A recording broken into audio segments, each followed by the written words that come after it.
नमस्कार मित्रांनो. "तू रे माझा मितवा" मालिकेच्या आजच्या भागामध्ये राकेश आता ईश्वरी त्याच्या तावडीतून सुटल्यामुळे खूप चिडलेला असतो आणि त्याला सगळं काही आठवतं. कशाप्रकारे ईश्वरी ही त्याला ढकलून त्याला ती मिरचीची तुरी दाखवून तिथून पळून गेलेली होती आणि ह्या सगळ्यामुळे त्याला चिड येत असते. तो म्हणतो की राकेश, इतकं परफेक्ट प्लॅनिंग करून पण ती इंदोरी जिलेबी तुझ्या हातून निसटून गेली, असं म्हणून तो खूप आता स्वतःची चिडचिड करत असतो. तो स्वतःलाच म्हणत असतो की तुला ना काही जमत नाही. इतकं सगळं कसं चुकीचं वागलास तू? इतकी माती कशी खाल्लीस राकेश? काही झालं तरीही आज ते तुझ्या मनात होतं ते झालंच नाही.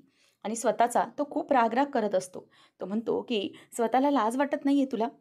अरे, इतके दिवस झाले, किती महिने झाले. अरे, एका छोट्याशा नाजूक मुलीवर तू ताबा मिळवू शकत नाहीयेस. तुझीच लाज वाटली पाहिजे तुला. नाही, स्वतःलाच लाज वाटली पाहिजे असं म्हणून आता राकेश स्वतःच्याच कानाखाली वाजवून असा घेत असतो आणि आरशात बघत असतो आणि म्हणतो की आरशात बघायला ही लाज वाटली पाहिजे राकेश. इतकी सगळी चूक कशी केलीस? मी ठरवूनही सगळं प्लॅनिंग वाया गेलं आणि ती ईश्वरी किती हुशार आहे. जरीही घाबरत नसली तरीही ती किती हुशार आहे हे तुला माहीत होतं. परंतु तरीही तू का स्वतः अलर्ट राहिला नाहीस? का हे सगळं केलं?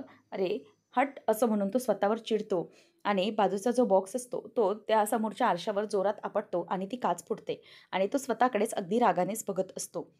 इथे ईश्वरीला अर्णव विचारतो, "miss Indore, what is wrong with you? तू इथे मला असं मीडियासमोर हाताला धरून बाजूला का घेऊन आली?" "अगं, आम्ही होतो ना तिकडे." तेव्हा मग ईश्वरी म्हणते की "अच्छा, म्हणजे मी आता इथे का घेऊन आली हेच तुम्ही मला विचारणार आहात का?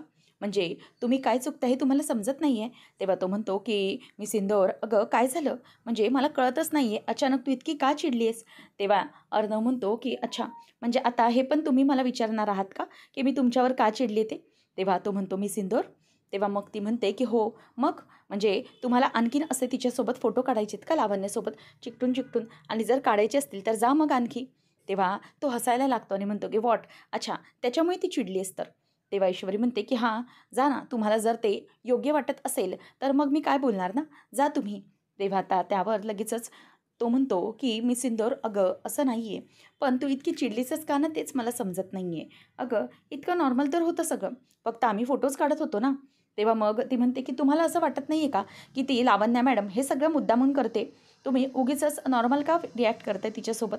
तेव्हा तो म्हणतो की "अगं मिस इंदौर, पण तुझ्या रागण्याचं, चिडण्याचं कारण तर मला समजलं पाहिजे.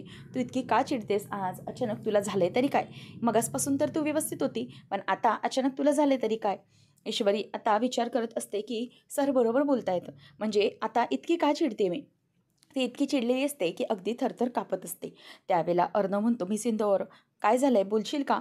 तेव्हा ईश्वरी म्हणते की "हो, हो, चुकी झाली. माझीच चुकी झाली. मी तुम्हाला ना इथे त्या फंक्शनमधून घेऊन आली ना हाताला धरून.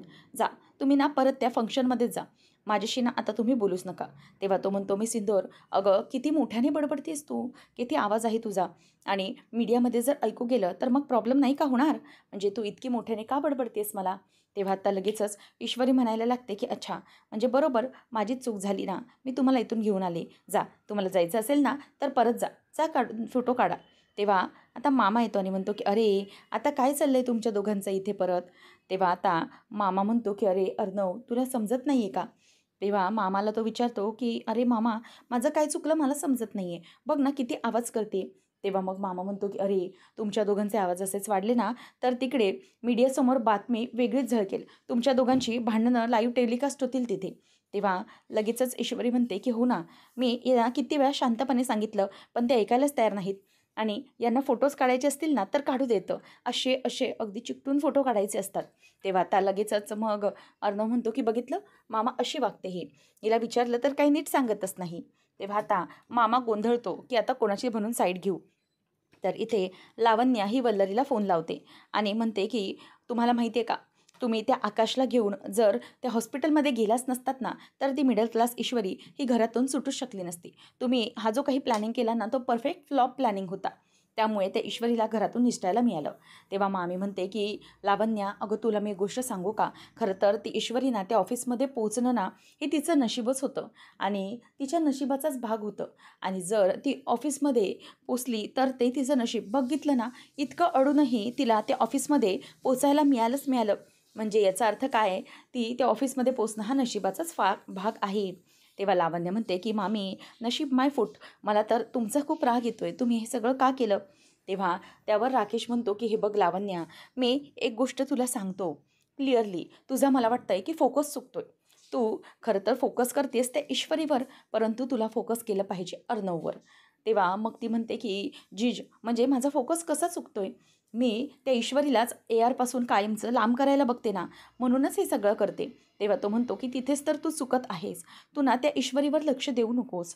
तू अर्णववर लक्ष दे. म्हणजे अर्णवला स्वतःचं कसं बनवून घेता येईल ना, याचा तू विचार कर. कारण कसं आहे, एकदा की अर्णव हा तुझ्या ताब्यात आला, की मग दुसऱ्या कोणाचाही तुला काहीही फरक पडणार नाही. आलंय का लक्षात मी काय बोलण्याचा प्रयत्न करतोय? तेव्हा मग लावण्या ही त्या गोष्टीचा विचार करू लागते आणि तिच्या डोक्यात तसेच प्लॅनिंग सुरू होतात. मग मामी म्हणते की "मग लावण्या, जावई बापू काय बोलतायत ना ते व्यवस्थित ऐकून घे. यात ना तुझाच फायदा आहे. त्यावेळेला मग तू हे सगळं ऐक आणि शांत डोकं ठेव." त्याच वेळेला अंजली आता तेवढ्यात आलेली असते आणि मागून विचारते की "कोणाचा फायदा आहे मामी?" असं विचारल्यावर आता राकेश, लावण्या फोन ठेवून देते आणि राकेश वल्लरी दोघंजणं गडबडतात. कारण की तिथून लावण्या ही फोन ठेवते, पण अंजली अगदी परफेक्ट वेळेवर त्यांचं ऐकते की काय, अशी भीती वाटते. तेव्हा अंजली परत येते आणि विचारते की "काय झालं मामी?" "काय विचारते मी? काय बोलताय तुम्ही? आणि कोणाच्या फायद्याबद्दल बोलताय?" तेव्हा आता लगेचच राकेश म्हणतो की "अरे अंजली, तू केव्हा उठलीस?" तेव्हा ती म्हणते की "अहो मगाशीच जाग आली मला, तुम्ही दिसले नाहीत म्हणून तुम्हाला शोधत होती." तेव्हा मग वल्लरी म्हणते की "अगं ॲक्च्युली ना मी लावण्याला कॉल लावला होता. ती माहिती आहे ना तुला, नुसती चिडचिड करत असते. त्यामुळे तिला सांगत होते की तू जास्त रागराग करू नको आणि त्याच्यातच तुझा फायदा आहे." तेव्हा मग ती म्हणते की "अगं मी नाही ना गेले फंक्शनला. ॲक्च्युली काय झालं, माझा पाय मुरगळला गं मगाशी. आकाश ना मला हॉस्पिटलमध्ये घेऊन गेला होता."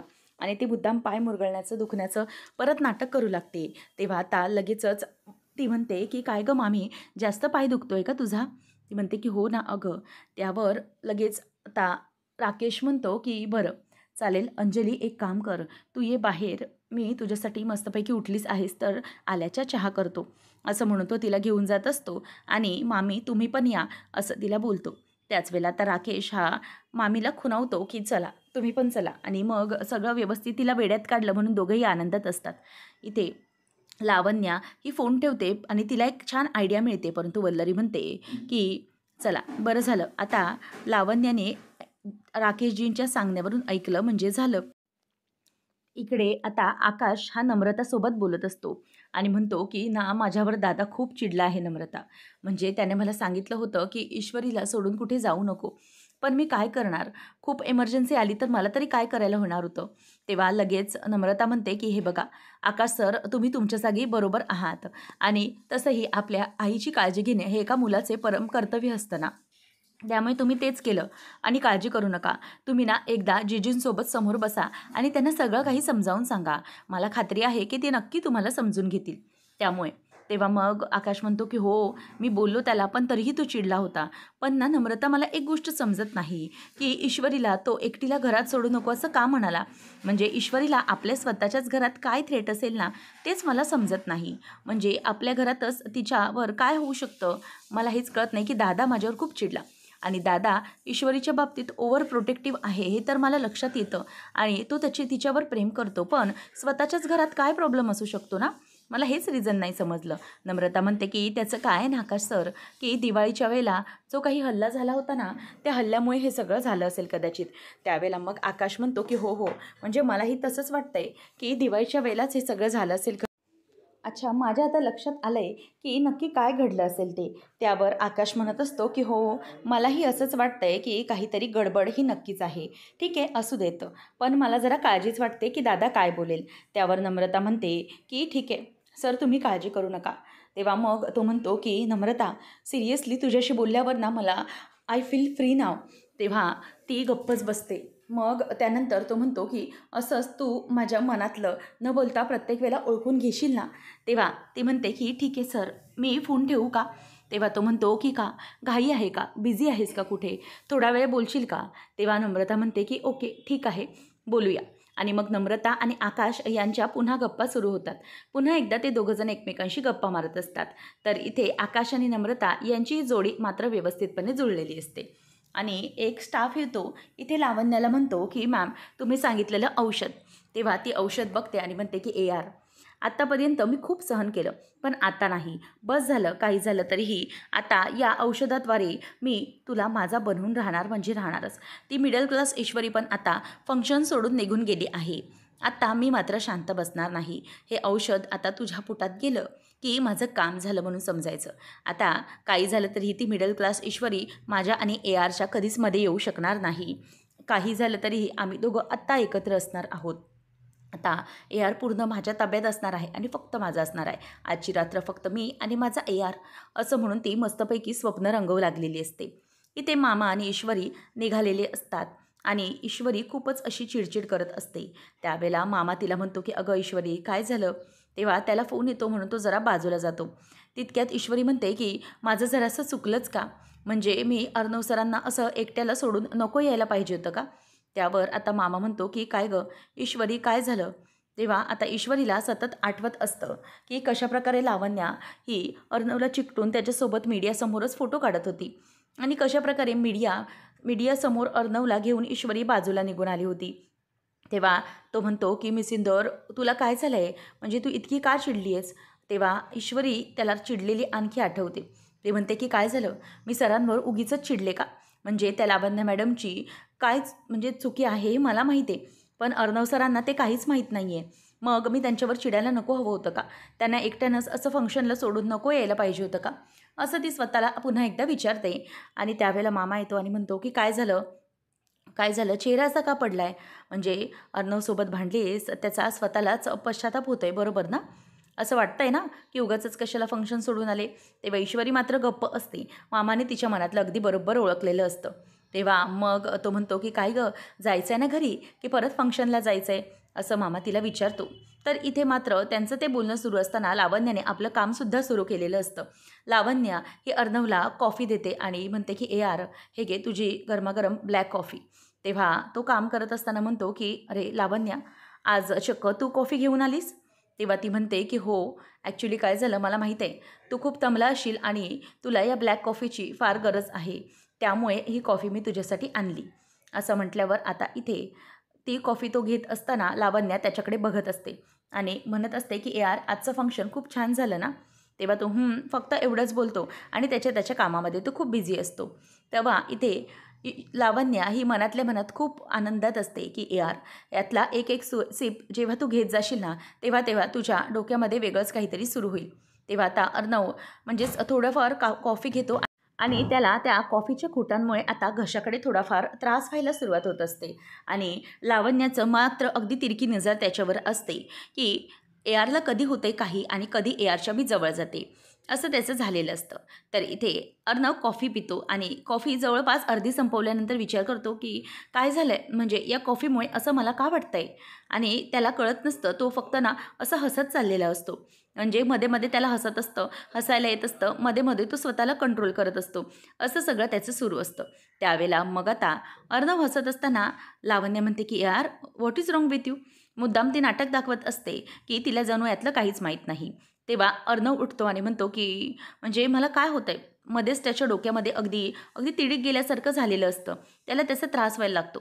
तो हसतोच असतो आणि मध्ये मध्ये I am very sorry, sorry असं म्हणून तो पुन्हा पुन्हा हसत असतो. तेव्हा ईश्वरी ही तिथे नसते, परंतु लावण्याला आता खूप मजा आलेली असते की चला, माझे सगळे मार्ग मोकळे झाले. आता आजची ही रात्र माझी आणि ए आरची गुलाबी रात्र असणार आहे, असं म्हणून ती खूप खुश होत असते. त्यावेळेला आता तो बाजूला जाऊन हसतो, उभा राहतो आणि म्हणतो की म्हणजे काय काय चाललं आहे लावण्या, असं म्हणून तो आता हसायला लागतो. तेव्हा लावण्या म्हणते की ए आर, तुला काय होते? तेव्हा तो म्हणतो की लावण्या, अगं काही नाही, ते फंक्शन, मिस इंदौर चिडून निघून गेली, असं म्हणून तो स्वतः काहीतरी बडबडतच असतो. त्यावेळेला लावण्य त्याच्याजवळ जाते आणि तो जोरजोरात हसत असतो आणि तिथेच त्याच्या तो डेस्कवर बसलेला असताना त्याचा तोल जातो आणि तो तोल जाऊन लावण्याच्या जवळ पडतो.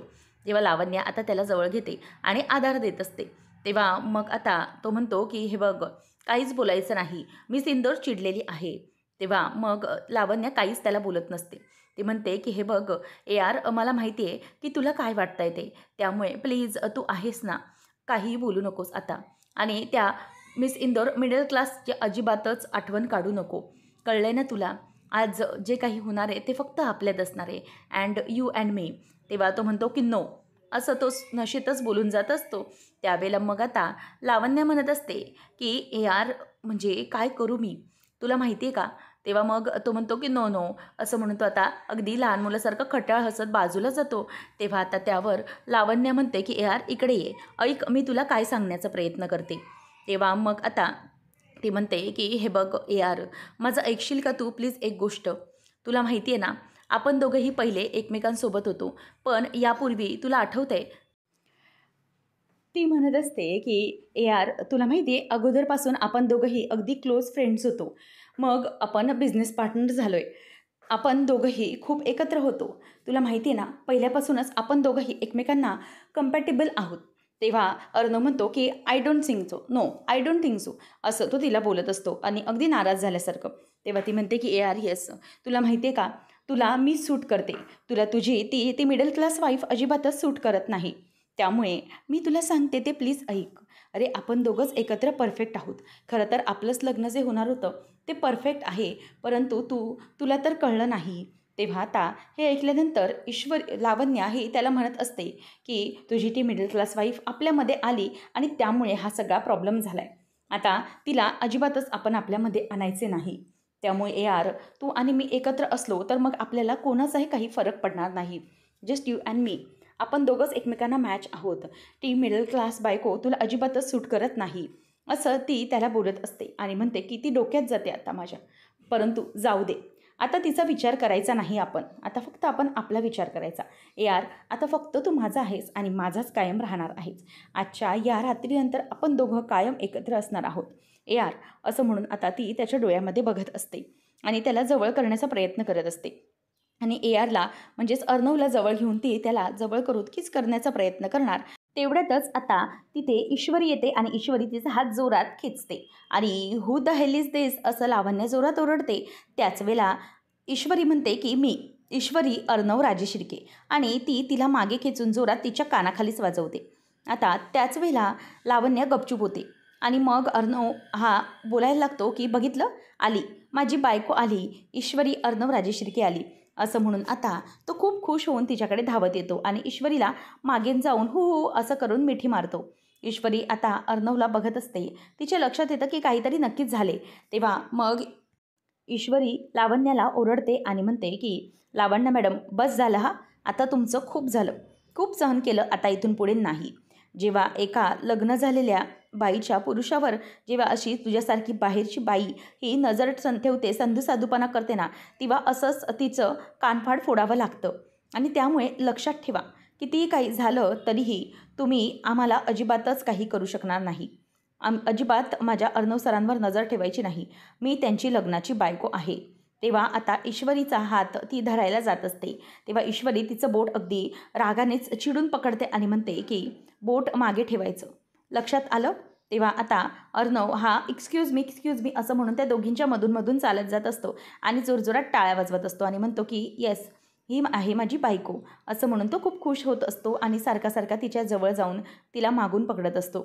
आणि हे सगळं होत असताना आता इथे लावण्याला ती म्हणते की आले लक्षात, तुमच्या दृष्टीने जरी आमच्या नात्याला काही व्हॅल्यू नसेल तरीही आमचं लग्न झालेलं आहे आणि मी अर्णव सरांच्या नावांचं मंगळसूत्र घातले आणि त्यामुळे या काळ्या मनांची जी काही ताकद आहे ते तुम्हाला अजिबात समजणार नाही. तुमच्यासारख्या मूर्ख आणि बावळट मुलीला ही कधीही समजणार नाही या काळ्या मनांची ताकद. त्यामुळे लक्षात ठेवायचं, लांब राहायचं, अजिबातच जवळ येण्याचा प्रयत्न करायचा नाही. त्यामुळे किती काही झालं ना तरीही तुम्ही हे जे काही माझ्या अर्णव सरांसोबत वागताय ना, ते अजिबात मी कधीही सहन करून घेणार नाही. इथून पुढे लक्षात ठेवायचं, जर माझ्या अर्णव सरांसोबत काहीही चुकीचं करण्याचा प्रयत्न केला तर गाठ माझ्याशी आहे. अजिबात चुकीचे विचार मनात आणायचे नाहीत. सरांचं आणि माझं लग्न झालं आहे आणि त्यामुळे त्यांच्यावर फक्त माझा अधिकार आहे. अजिबात तुझा अधिकार गाजवायचा नाही, समजलं. तेव्हा आता लगेचच अर्णव बोलायला लागतो की हो, मी सिंदूर माझी बायको आहे आणि मी तिचा नवरा आहे. अगदी बरोबर बरोबर, लावण्या यू गो गो, असं म्हणून तो आता तिला जायला सांगत असतो आणि ईश्वरीसाठी टाळ्या वाजवत असतो आणि म्हणतो की मी सिंदूर, पण तू का चिडून गेली होती मला निघून, असं आता तो तिच्या मिठीवर असा थांबतच बोलत असतो. तेव्हा मग ईश्वरी ही अर्णवला म्हणत असते की प्लीज सर तुम्ही थांबा. तेव्हा लावण्य आता रागाने बघत असते लावण्याला आता ईश्वरी म्हणते की काय आता इथे बघतच बसणार आहेस, चल निघ निघ इथून, असं म्हणून ती तिच्यावरती ओरडते आणि म्हणते की आलं का लक्षात, अजिबातच माझ्या पुढे नाटक करून दाखवायचं नाही आणि इथून पुढे समोर यायचं नाही, माझ्यासमोर आलात तर बघा मी काय करेन, निघा इथून, असं म्हणून लावण्याला ती घालवून लावते. आणि त्यावेळेला अर्णव आता मात्र खूप आनंदी झालेला असतो. तो म्हणतो की माझी मिस इंदोर ईश्वरी परत आली, असं म्हणून तो आता आनंदाने नाचत सुटतो आणि टाळ्या वाजवत असतो. ईश्वरी म्हणते की अहो सर, हे काय करताय काय तुम्ही, आणि तुम्हाला झाले तरी काय. आता अर्णव तिथे मोठा जो स्टँड टेबल असतो तिथे जाऊन उभा राहतो आणि तिथे उभा राहून स्वतःचं ब्लेझर काढून गोल गोल फिरवून फेकून देतो आणि म्हणतो की वा, मिस इंदोरने अगदी मजाच केली, एकदम जलवा केला. मिस इंदोर आली आणि मिस इंदोरने लावण्याला मारलं आणि लावण्याला हकलवून लावलं. वा मिस इंदोर, तुला माहीत नाही तू किती महत्त्वाचं काम केलं ते.